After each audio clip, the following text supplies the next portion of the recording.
The November morning arrived wrapped in a steel-gray mist that hung low over Interstate 44, the kind of fog that swallows the horizon whole and makes even familiar roads feel foreign.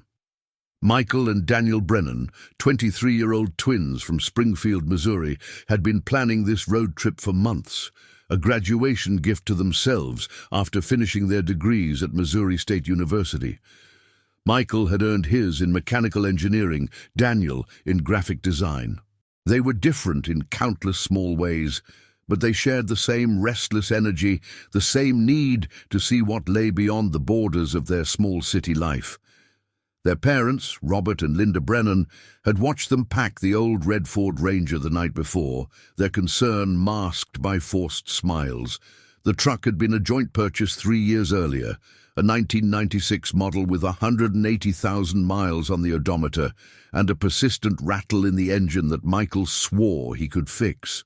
They planned to drive south through Arkansas, then east to Tennessee, camping along the way, visiting Civil War battlefields and small-town diners Daniel wanted to photograph for a project.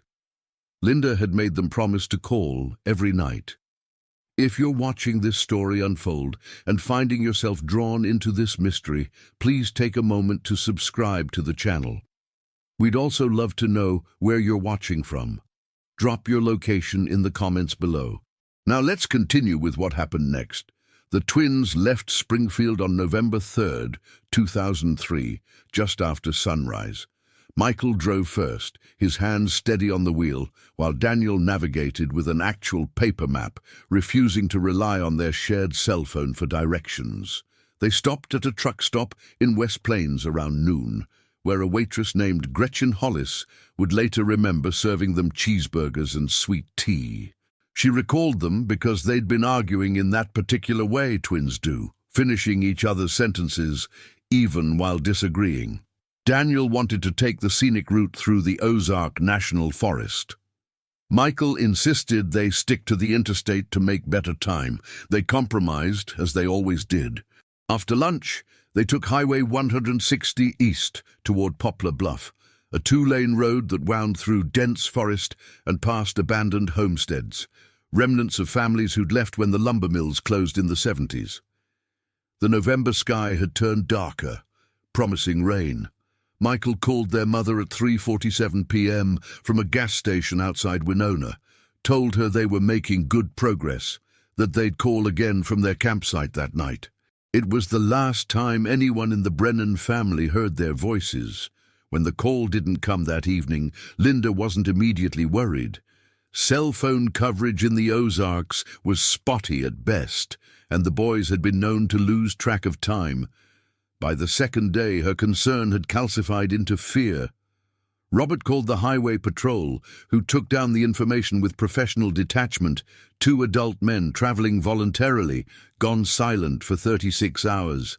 They'd start looking, but statistically, most missing adults turned up within a week. The Brennans spent that night making calls to every campground, every ranger station, every small-town police department along their son's planned route. The investigation officially began on November 6th, when the Missouri State Highway Patrol classified the twins as missing persons. Search teams combed Highway 160, interviewed staff at every gas station and restaurant between West Plains and the Arkansas border. No one had seen the red Ford Ranger after the Winona gas station. No one had seen the Brennan brothers. It was as if they'd driven into that gray November mist and simply dissolved. Robert Brennan became a man possessed by absence. He printed thousands of flyers with his sons' faces side by side, their identical features split down the middle. Michael with his hair cropped short, Daniel with his grown just long enough to tuck behind his ears. He stapled them to telephone poles, left them at diners, handed them to truckers at rest stops. Linda spent her days calling hospitals, jails, morgues, her voice growing hoarse with repetition. Twin brothers, 23 years old, last seen on Highway 160 near Winona. The answer was always the same. No, we haven't seen them. No, they're not here. The weeks became months. The months became years. The Brennans' home in Springfield transformed into a shrine of the unfinished. Daniel's graphic design portfolio sat on the coffee table, full of sketches he'd never complete. Michael's toolbox remained in the garage, wrenches arranged by size, waiting for repairs that would never be made. Friends stopped asking if there was news. Neighbors crossed the street to avoid conversation. Even grief has a shelf life in other people's lives, but for Robert and Linda, time had simply stopped on November 3rd, 2003. Robert retired early from his job at the power plant, unable to concentrate on anything but the search.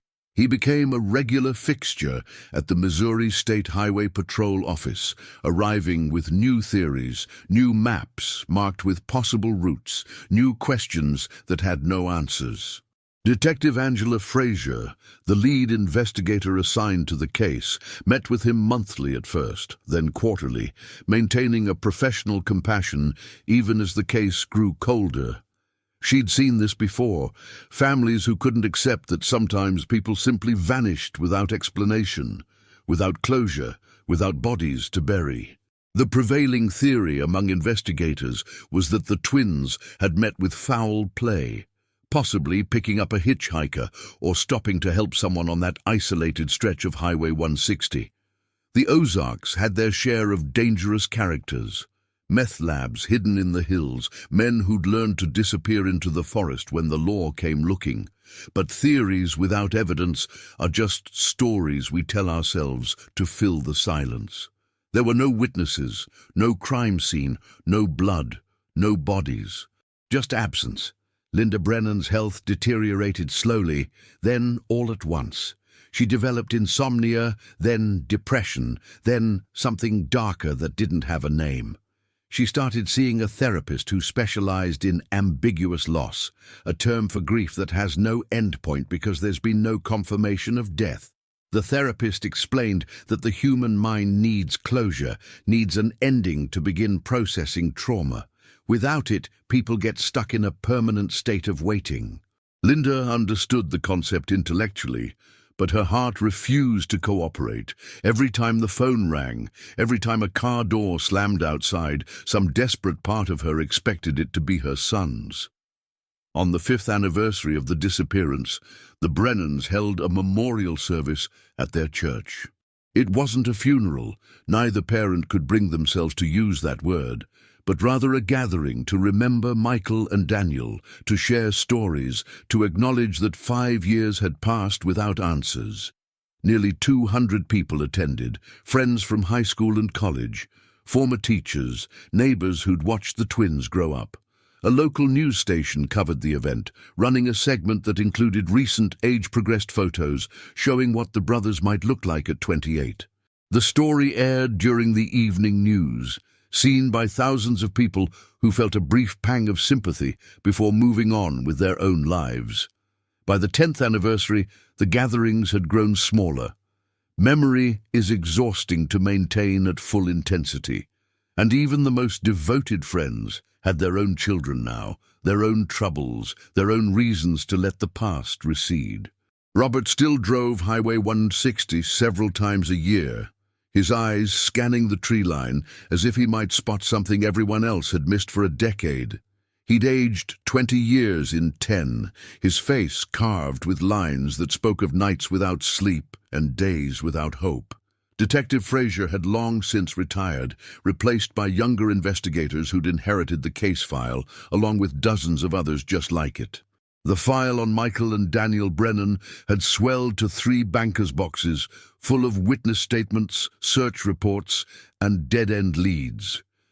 It sat in a climate-controlled storage room at the Highway Patrol office, one cold case among hundreds, waiting for a break that might never come. The break came on March 14, 2025, 22 years after the Brennan twins disappeared, and it came from the most unexpected source: a teenage boy with a fishing rod and a new depth finder. Tyler Grayson, 17 years old and obsessed with bass fishing, had convinced his father to buy him a high-end sonar unit for his birthday. He'd been testing it on the Black River near Poplar Bluff, an area where the current ran slow and deep, perfect for catfish and largemouth bass.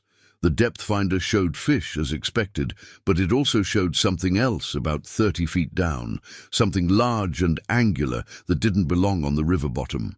Tyler's father, Jeff Grayson, was a volunteer firefighter who'd heard enough cautionary tales to take his son's discovery seriously. They marked the GPS coordinates and contacted the Butler County Sheriff's Department. Deputy Kyle Warren arrived at the boat launch within an hour, listened to Tyler's explanation, and decided it warranted a dive team. The Missouri State Water Patrol sent 2 divers out the next morning, equipped with underwater cameras and lifting equipment.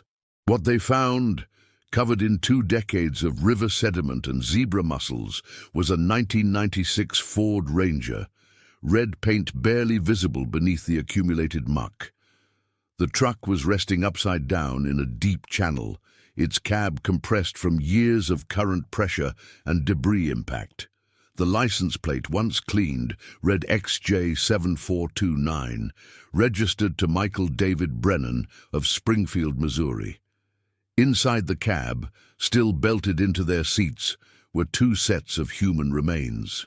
The discovery sent shockwaves through the law enforcement community and devastated the Brennan family in a way that somehow felt both like relief and like losing their sons all over again. Detective Marcus Webb, who'd inherited the case 3 years earlier, coordinated the recovery operation.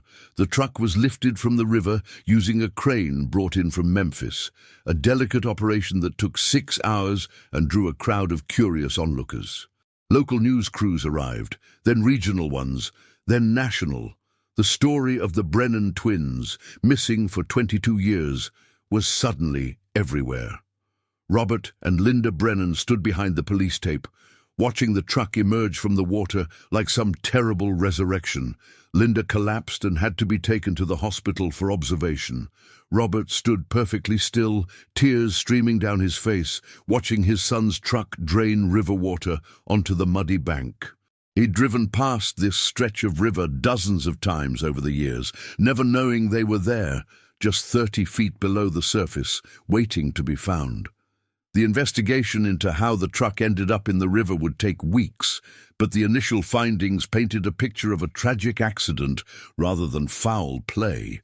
The stretch of Highway 67 that ran parallel to the Black River had been under construction in 2003, with temporary barriers and unclear signage. The night of November 3rd had been foggy, with visibility near zero in places. Investigators theorized that the twins had somehow missed a curve or had been forced off the road, plunging through guardrails that were either missing or inadequate, straight into the river below. The forensic analysis revealed details that were both heartbreaking and illuminating. The truck's windows had been closed, suggesting the brothers might have survived the initial impact but been unable to escape as the vehicle filled with water and sank. Their cell phone, found wedged under the passenger seat, had never sent or received another signal after 3:47 p.m.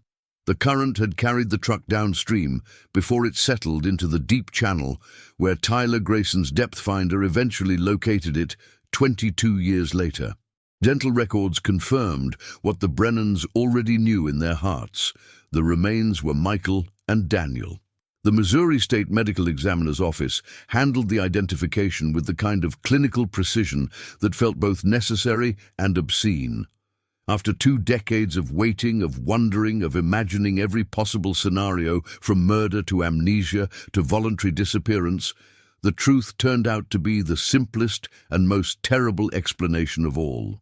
It had been an accident, one moment of bad visibility and bad luck that cost 2 young men their lives and their parents 22 years of torture. The funeral finally happened on April 23, 2025.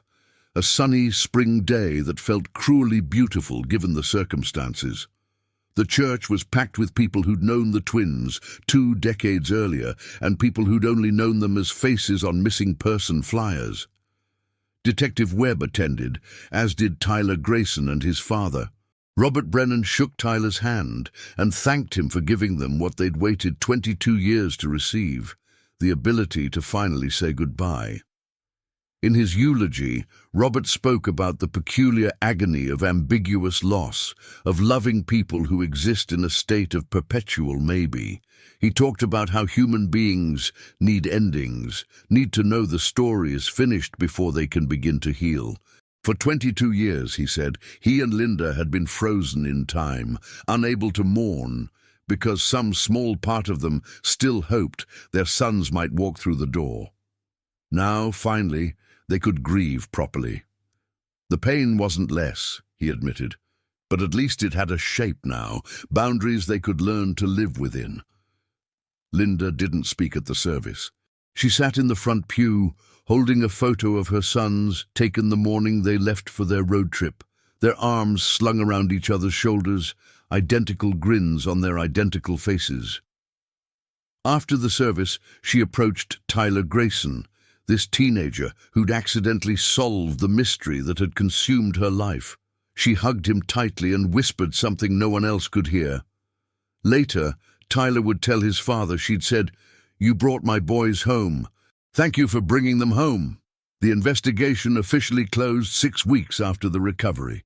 The final report concluded that Michael and Daniel Brennan had died on the night of November 3, 2003, when their vehicle left Highway 67 during heavy fog and inadequate construction signage, plunging into the Black River. Death would have occurred within minutes due to drowning. The Missouri Department of Transportation reviewed historical records and found that the construction project along that stretch of highway had been cited for safety violations by federal inspectors in 2004, but by then it was too late for the Brennan family. Robert Brennan used the closure of the case to launch a campaign for better highway safety standards, particularly around construction zones and waterways. He testified before the state legislature, his voice steady as he described watching his son's truck being pulled from the river after 22 years. The Michael and Daniel Brennan Highway Safety Act passed unanimously in 2026, requiring enhanced signage, stronger barriers, and regular inspections of roadways adjacent to bodies of water. It wouldn't bring back his sons, Robert told reporters, but maybe it would prevent another family from enduring what they'd endured. Linda Brennan spent the summer of 2025 going through her son's belongings, a task she'd been unable to complete for 22 years. She found Daniel's sketchbook with plans for the photography project he'd never finished, detailed drawings of diners and small-town storefronts. She found Michael's college notebooks, margins filled with elaborate doodles of mechanical systems and improvements to the Ford Ranger's engine. These artifacts of interrupted lives were donated to the Missouri State University Library, where they were catalogued as part of a memorial collection for students lost to tragedy. The house in Springfield that had served as a shrine to absence slowly transformed into something else, a place of memory rather than waiting. Linda had Daniel's best sketches framed and hung them in the living room. Robert kept Michael's favorite wrench, the one he'd used most often, on his workbench. They began accepting invitations again, attending neighbors' barbecues and church functions, tentatively rejoining a world they'd withdrawn from for over 2 decades. The grief was still there, would always be there, but it no longer demanded their entire existence. On November 3, 2025, the 22nd anniversary of the day their sons disappeared and the first anniversary since learning their fate, Robert and Linda Brennan drove to the Black River. A small memorial had been erected at the spot where the truck had been recovered, a simple stone marker with Michael and Daniel's names, their dates of birth, and a single line, "Forever 23, forever remembered." They placed flowers there, white roses that the boy's grandmother had grown in her garden, the same flowers that had been carried at their funeral. Standing by the river, watching the water flow endlessly south, Robert thought about Tyler Grayson and his birthday depth finder, about the improbable chain of events that had led to this moment of closure. For 22 years, they'd searched in vain, following false leads and phantom sightings, never looking in the one place their sons had been all along. Sometimes answers don't come from desperate searching, but from blind luck and teenage curiosity and technology that didn't exist when the questions first arose. Linda held her husband's hand and watched the river, thinking about currents and time, and how pain slowly erodes into something bearable if we give it enough years. She thought about the version of herself who'd packed lunches for her sons that November morning in 2003, who'd hugged them goodbye without knowing it was goodbye forever. That woman had died a slow death over 22 years of not knowing. The woman standing here now was someone different, forged by loss and waiting and finally, by the terrible mercy of answers. The story of Michael and Daniel Brennan became, in the years that followed, a cautionary tale about highway safety and a testament to the importance of never giving up on missing persons cases.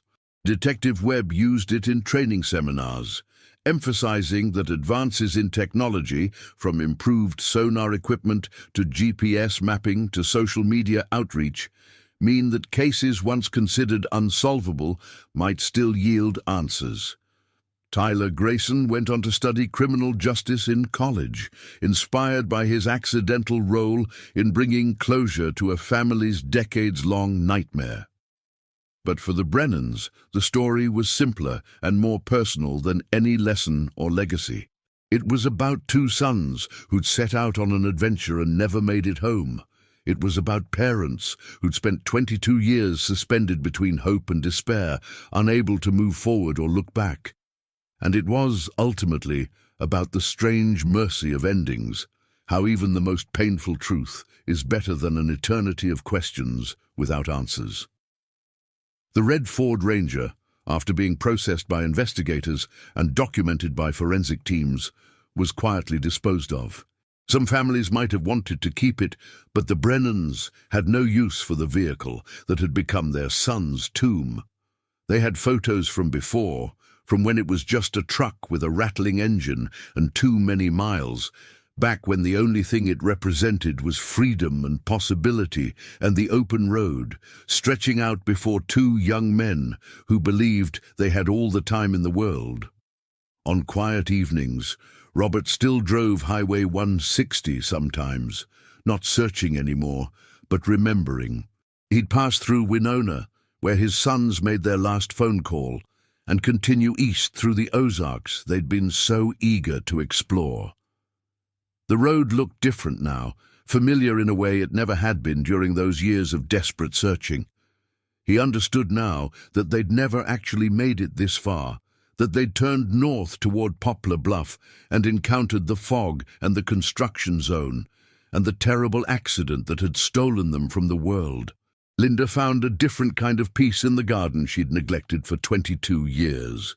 She planted roses and daisies, the flowers her sons had given her every Mother's Day, and found that watching things grow provided a counterbalance to the grief of watching things end. On Michael and Daniel's birthday each year, she baked their favorite cake, chocolate with vanilla frosting, and invited family over not to mourn, but to remember. She'd learned, slowly and painfully, the difference between those two acts.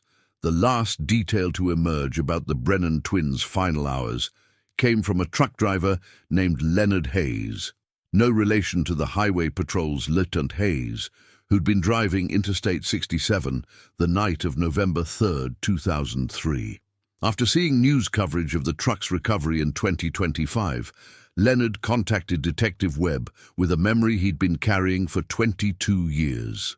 He'd been heading south through heavy fog around 8 p.m. when he'd seen taillights briefly visible ahead, then gone, as if a vehicle had simply vanished.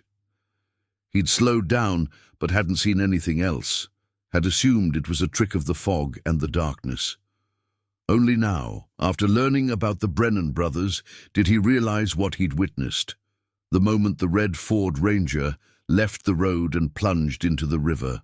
This information did nothing to change the facts, didn't ease the Brennans' grief or bring their sons back, but somehow it helped to know that someone had been there in those final seconds. even if they hadn't understood what they were seeing.